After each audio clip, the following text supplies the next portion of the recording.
کہ اللہ تبارک و تعالیٰ 15ویں شعبان کو اپنے تمام بندوں کو معاف کرتا ہے سوائے ان کے جو مشرک ہیں یا جو ایک دوسرے سے بغض رکھتے ہیں، حسد رکھتے ہیں۔ یہ وہ حدیث ہے، لیکن اس حدیث پر اگر ہم بھروسہ بھی کر لیں، اس حدیث کو مان بھی لیں، تو اس حدیث کے اندر ہمیں یہ پیغام، ہمیں یہ درس نہیں ملتا ہے کہ اس حدیث پر اس انداز سے عمل کیا جائے کہ راتوں میں بیدار ہو کر کے اپنی طرف سے بنائی ہوئی عبادتوں کو انجام دی جائیں اور اگلے دن روزے کا اہتمام کیا جائے۔ اگر کوئی انسان موحد ہے، نمازی ہے، پرہیزگار ہے، روزے نفلی روزوں کا اہتمام کرتا ہے، تو وہ رات میں بیدار ہو یا نہ ہو، دوسرے دن روزے کا اہتمام کرے یا نہ کرے، پھر بھی اللہ تبارک و تعالیٰ اس کی مغفرت فرمائے گا، کیونکہ اس حدیث کے اندر کہیں پر یہ نہیں کہا گیا کہ اسی کی مغفرت ہوگی جو 15ویں رات میں شب بیداری کرے گا،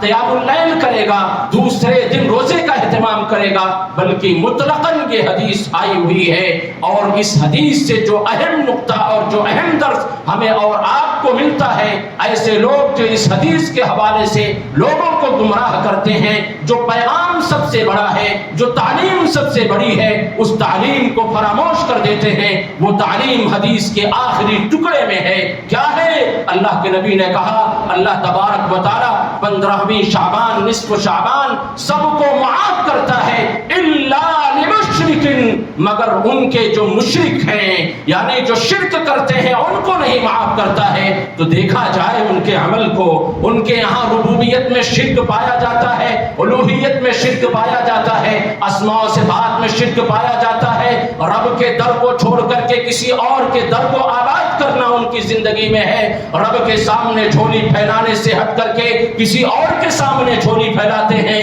رب کی طرف رجوع کرنے کے بجائے، رب سے منت سماجت کرنے کے بجائے کسی ولی، کسی پیر والے، کسی بابا، کسی مزار والے کی طرف رجوع کرتے ہیں۔ تو اللہ کے نبی صلی اللہ علیہ وسلم نے تو یہ تعلیم دی کہ اگر تم مشرک بن کر کے رہو گے تو 15ویں شعبان کی تمہاری مغفرت نہیں ہے، بلکہ مغفرت ان کی ہے جو موحد ہیں، جو اللہ کی توحید پر ہیں، جو صحیح رسالت کو مانتے اور تسلیم کرتے ہیں۔ تو سب سے پہلے ضروری تو یہ ہے کہ تم شرک کو چھوڑو، شرک سے برات کا اظہار کرو، عقیدے کا اعلان کرو، صحیح عقیدے پر گامزن ہو جاؤ، تب رب العالمین کی مغفرت ہے۔ اور دوسرا کیا کہا؟ او مشاحن، ان لوگوں کی مغفرت نہیں ہوتی ہے جو اپنے دلوں کے اندر اپنے بھائی کے تئیں بغض رکھتے ہیں، حسد رکھتے ہیں، کینہ رکھتے ہیں، جو کینہ پرور ہیں، ان کی بھی مغفرت نہیں ہوتی ہے۔ یہ وہ حدیث ہے جس کا حوالہ دیتے ہیں،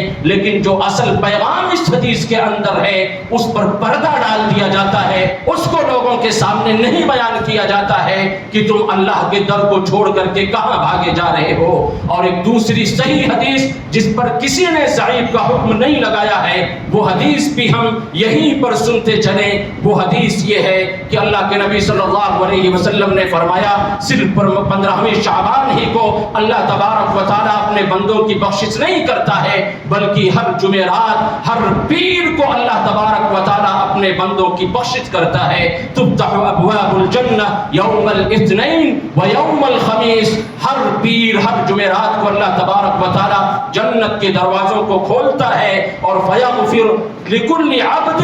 ہر بندے کی اللہ تبارک و تعالیٰ مغفرت فرما دیتا ہے۔ لا یشرک باللہ شیئا